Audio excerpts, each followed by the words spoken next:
Hello and welcome to another video on the channel. My name is Eben and you are watching the Pit Lane Chronicles. Guys, we all might have had this hot girl in college who everyone would just fancy once they come to know that she's single or she's almost on the verge of breaking up. This is actually what is happening in the world of F1 currently with the news of Adrian Newey leaving Red Bull. Before 2024, none of us would have imagined Adrian Newey leaving Red Bull after being in Red Bull for like more than 18 years now. Now Adrian Newey, a good race engineer, car designer, one of the greatest aerodynamics of the sport. Adrian is currently in contract with Red Bull until 2027. So probably he would end up in the gardening leave when such a news comes out. And I think in 2024 it is pretty much possible to just provide the services from home. Adrian in 18 years with the Red Bull has seen multi-year driver and constructor championship wins. Now even before the Red Bull, he was responsible for some of the major car designs of the early 90s and the early 2000s with the success in Williams and McLaren. Let's see some of the other options where Adrian could actually consider making a move other than the most obvious one in Ferrari. Starting with Aston Martin.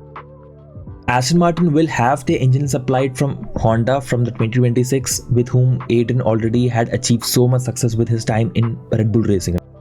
Fernando Alonso has extended his contract.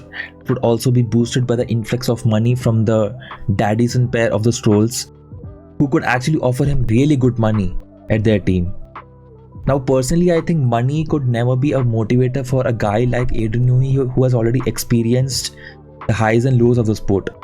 He's already like 65 plus, and I don't think money would be something that would be running around in his mind.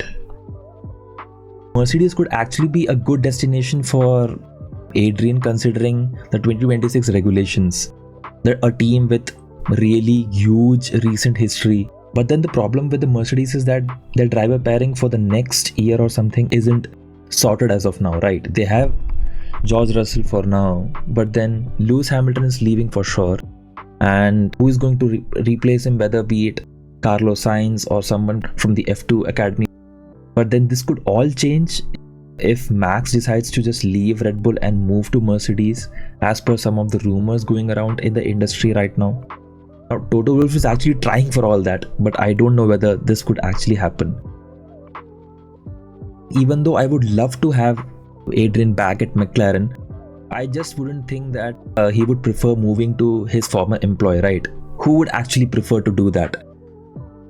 Now, Audi for 2026 could actually happen as a new challenge, one can say, but it is also like a similar challenge to what he did with Red Bull when back in 2005 he joined a very brand new F1 team. So let's get back to the actual news of him joining the Ferrari. Now Ferrari, a team where Lewis would be joining in 2025, a very historical team with multiple championship winning and probably the dream team or the dream place for every motorsport fan. Yes, the pressure at Ferrari would be way more than what he's experiencing right now at Red Bull. But then he also would be saved by all the controversial political mismatch going around in Red Bull currently since the Christian Horner saga that started earlier this year. And also he would be getting the support of Fred Vasseur, the team principal, who would just give him a free role and also shield him from the internal politics inside Ferrari as a brand. Not to forget, the driver pairing is also sorted with Charles Leclerc and Lewis Hamilton for at least for the next 3 to 4 years, which actually gives a good advantage to Ferrari going into the 2026 regulations. This is actually a very big dream getting sold to Tifosi, and I personally feel if he joins Ferrari, this could actually be their best chance since the 2007 championships. Do you think Adrian Newey leaving Red Bull would actually be the beginning of the end for Red Bull Racing as a constructor? But really interesting times lying ahead for Formula 1 fans. Like, share and subscribe, and see you all in the next video.